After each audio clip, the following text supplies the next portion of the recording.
Hey everyone, welcome to another session of Serazzle Dazzle Physics. In today's session, we're going to be talking about pressure in liquids. So put down today's title, it is going to be Pressure in Liquids. So that is today's title. Right, let's scroll down for the following scenario. Right, let's say you're given two swimming pools, yeah? Two swimming pools here, A and B. In one of them, you're just underneath the surface. In the other one, you're right at the bottom. Right, the question is the following. In which do you experience the highest amount of pressure? Is it in A or is it B? Right, which one is it, guys? Well, hopefully we can identify that it's B which will have the highest pressure. Right, but the thing is, why do you think in scenario B I have the highest pressure? Well, think about the amount of water above you. So in A, there's only a small amount of water above you, but in B, there's a large amount of water above you there. So we can clearly see that in B, we will have the highest pressure.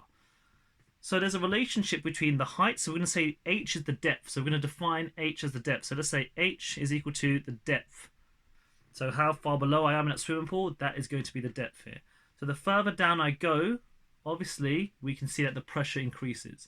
So let's write that down. Pressure increases as depth increases. Okay, in symbols then we can say P is proportional to h, where h is the depth. Okay, so as h increases, have a look at that, the further down below you go, the greater the pressure. Right, first scenario done. Right, what about now if we have the following scenario?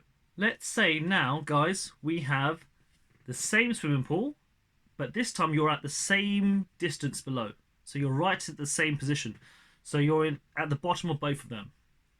But this time, one of the swimming pools is full of honey, the other one's going to be full of water. Okay?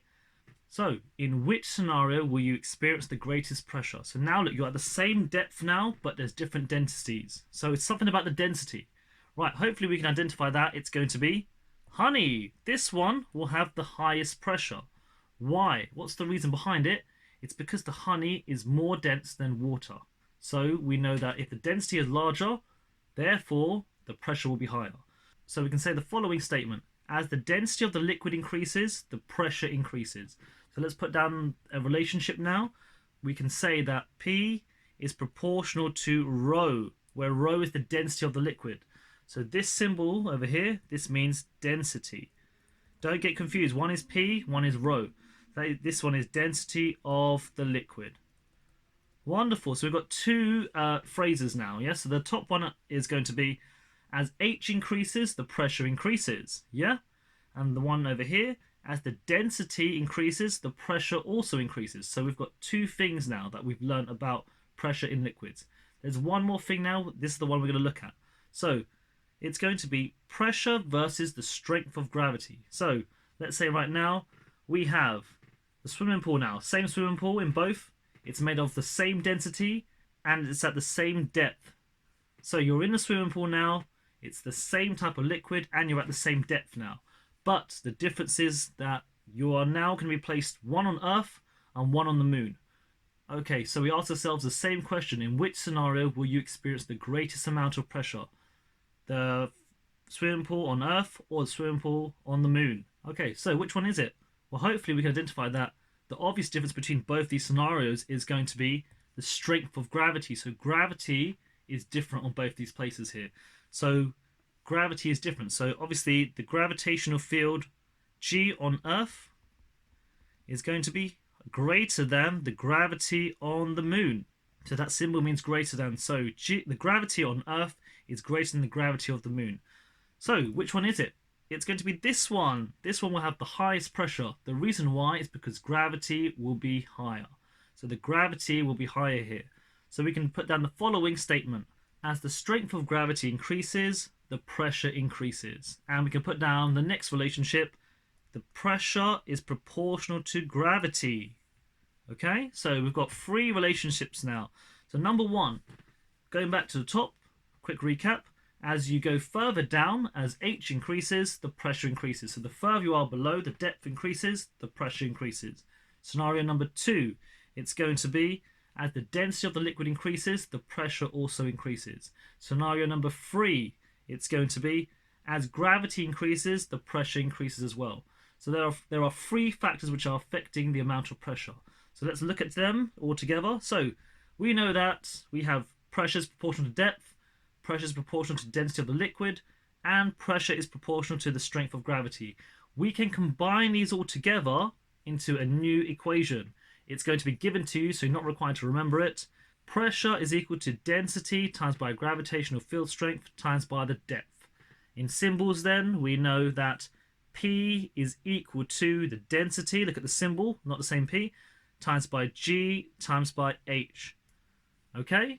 And you need to know the units of each one of them. So the units of density are going to be kilogram per meter cubed. Yeah? Gravity is newtons per kilogram. And the depth is going to be meters. Pressure has the same units as before. It's going to be measured in Pascal, PA for Pascal. So now we have the equation, we have the units, we're ready to go. Right, let's go ahead and try and look at an example of using this calculation. So let's scroll down. Right, so let's start with the following. The density of water is 1,000 kilogram per meter cubed. Calculate the pressure exerted by the water on the bottom of a 2 meter deep swimming pool. So the density of water is 1,000 kilogram per meter cubed. Calculate the pressure exerted by the water on the bottom of a 2 meter deep swimming pool. So I'll draw it if you're struggling. So we're here. Good. We're 2 meters deep now. 2 meters deep. So we're there right at the bottom now. 2 meters. And we've got the density of the liquid. We've got over here. Density is equal to 1,000 kilogram per meter cubed. Okay, right. So let's work out the pressure. So let's write down the formula. So they'll give this to you. So we know that pressure is equal to density times by gravity times by height. Then we plug in what we have. So the density, it's over here. Wonderful. So we've got that. Yeah. Gravity, where is it? Oh, it tells me it's 10 newtons per kilogram on Earth. And then the height or the depth, guys, it's the depth here. We know it's going to be 2 meters. Wonderful. So plugging them all in. So it's going to be 1,000 kilogram per meter cubed times by gravity, 10 newton per kilogram, times by the height, which is going to be 2.0 meters. Chucking them all into a calculator. Take your calculators out, guys. Trusty calculator. It's going to be 20,000 Pascal. Everyone happy? So make sure you can do that yourself. Yes, make sure you don't just rely on me doing it. Make sure you do it yourself. 1,000 times by 10 times by 2, and we get our answer. Wonderful. So that's example number 1 done. Let's try one more example to test our understanding. Example number 2. The density of water is 1,000 kilogram per meter cubed. Calculate the pressure at the bottom of a dam 12 meters deep. The gravitational field strength is 10 newtons per kilogram. So let's do the same thing again. Let's write down the formula. They'll give it to you guys, so you're not required to know it. So pressure is equal to density times by gravity times by the height.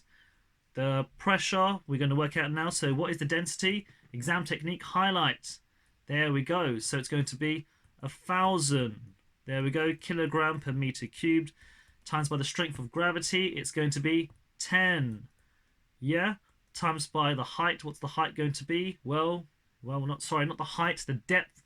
The depth is over here. It's 12 over there, times by 12. So pressure is equal to all of that. Chuck them into a calculator. 1,000 times by 10 times by 12. So 1,200,000 Pascal with the unit. Yeah, everyone happy? Hope we're happy, guys. Right, so let's have a quick recap from the top. So the start of today's lesson was all about pressure in liquids. We looked at 3 scenarios. In the first one, we noticed that the further down I go, the greater the depth, the greater the pressure. Why? There's more water on top of my head. So pressure is proportional to depth, where H is the depth. Then we talked about density. So the greater the density of the liquid, the greater the amount of pressure. So we said that pressure is proportional to density. And this symbol over here represents the density now. So the greater the density of the liquid, the greater the pressure. Next of all, we have pressure and the strength of gravity. We then said the greater the gravitational field strength, the greater the amount of pressure. So we end up with the following relationship. Pressure is proportional to gravity. Yeah, this one over here. So the greater the gravity, the greater the amount of pressure. We then combined all these 3 together to make the formula. Pressure is equal to density times by gravity times by the depth. There we go. Nicely, yeah. And then scrolling down, I then started to put the units in. So pressure is kilogram per meter cubed.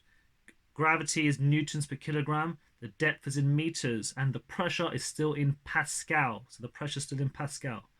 Then scrolling down, we did one example. It's going to be the density of water. Yeah, they gave us the density, they gave us the depth, and they gave us gravity. We plugged them in to work out the pressure. Easy stuff. And then we did one more example in which we were required to calculate the pressure. In this one, we have density times by gravity times by height. We chucked them all in and we worked out the answer. Easy stuff, guys. Physics can be very easy. So that's it for today's session. I shall see you next time. Make sure you like and subscribe to all my videos. Keep me going, guys. Keep me going. Bump up those grades. Ciao, ciao. Goodbye and good luck.